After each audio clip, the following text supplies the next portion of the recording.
বছরের শেষে এসে একটা জিনিস কিন্তু খুব ভালোভাবে বুঝলাম, এই ভিড়ভাট্টা জীবন থেকে মাঝে মাঝে কিন্তু একটু আলাদা থাকাটাও প্রয়োজন। তো হ্যালো এভরিওয়ান, আশা করি তোমরা সবাই খুব ভালো আছো। আমিও অনেক ভালো আছি। আমার নতুন একটা ভিডিওতে তোমাদের সকলকে ওয়েলকাম।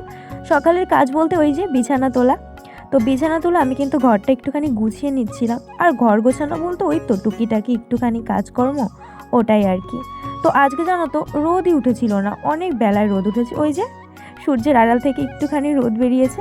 তো রোদটা দেখে আমি কিন্তু এখানে জামা কাপড় কেচে নিয়েছিলাম। কেচে নেওয়ার পরে আর ওই যে টুকিটাকি কাজ যা থাকে, ঘর মোছা, পুজো দেওয়া, স্নান কমপ্লিট, এই সবই আর কি।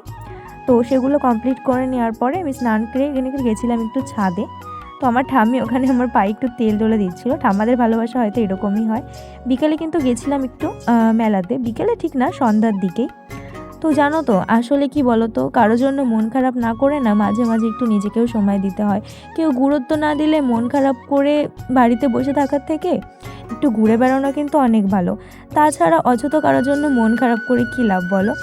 তারা তো আমাদের ছাড়া দিব্যি ভালোই থাকে, শুধু শুধু আমরা কেন মন খারাপ করে থাকতে যাব, তাই না? মেলায় গেছিলাম, তো কিছু জিনিস দেখছিলাম এখানে।